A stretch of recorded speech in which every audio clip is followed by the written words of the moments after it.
Bonjour, mon nom c'est Philly, je suis l'assistante de physio et de l'ergo. Aujourd'hui, je vais vous parler de l'adaptation de la maison de mon patient qui a eu un remplacement total de la hanche et qui est hémiplégique du côté gauche aussi. Pour ce qui est du salon de mon patient, on s'assure que l'espace soit bien éclairé, pas d'objets qui traînent. Même si sa femme aime les tapis, on va enlever suffisamment de tapis pour éviter les chutes de son mari.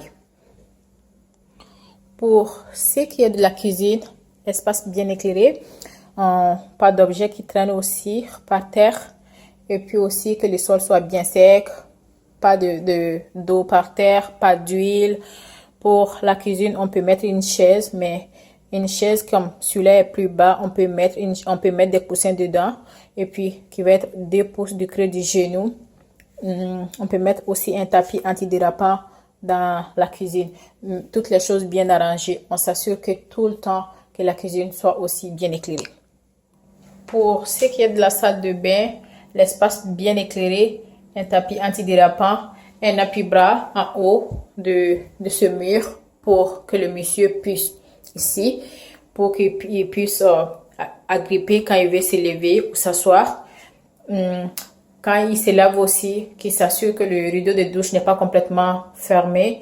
Les bras pas plus haut que l'épaule pour que le cœur ne se fatigue pas. On peut demander un banc de douche, aussi un douche téléphone, une éponge à longue marche.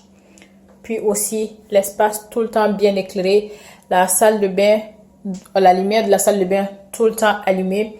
Et puis les veilleuses aussi on va mettre des veilleuses aussi dans les allées de sa chambre vers la salle de bain qui vont aider pour son déplacement la nuit. Comme ici, de quitter la salle de bain à la chambre, on s'assure qu'il y a une veilleuse pour que la nuit, mon patient ne risque pas des chutes. On s'assure que aussi l'espace soit bien arrangé, qu'il y a aucun objet qui traîne par terre. La chambre aussi doit être tout le temps bien éclairée, toutes les choses bien arrangées, les habits et les choses toutes bien arrangées. On peut demander aussi un lit, comme dans les résidences, un lit qu'on peut augmenter de niveau et puis descendre avec des barres de protection. Et puis aussi un tapis antidérapant qu'on peut mettre sur le sol la nuit des 2 côtés pour que mon patient, même si pour éviter des chutes, oui, éviter les chutes, les barres de lit peuvent nous aider pour ça. Mais au cas où si on a des chutes, ces tapis qui sont par terre vont absorber les chutes. Mais on s'assure aussi que si on demande un lit qu'on peut diminuer ou augmenter de taille, qu'on s'assure qu'on ne dépasse pas les 90 degrés de flexion que notre patient doit vraiment respecter. Aussi, dans la salle de bain, on s'assure vraiment que le patient a suffisamment de serviettes pour utiliser dans la salle de bain.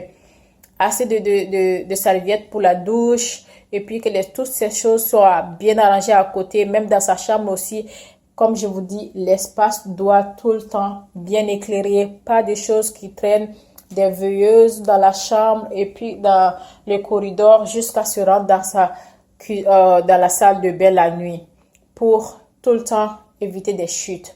L'espace tout le temps bien éclairé, moins de tapis le plus souvent. Si on met des tapis, que ce soit des tapis le plus nécessaire possible.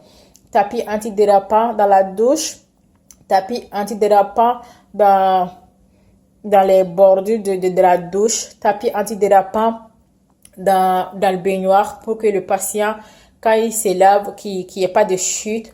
On met le plus souvent ses affaires à son niveau, qui se lève pas tout le temps, qui est moins d'efforts possible pour conserver son énergie.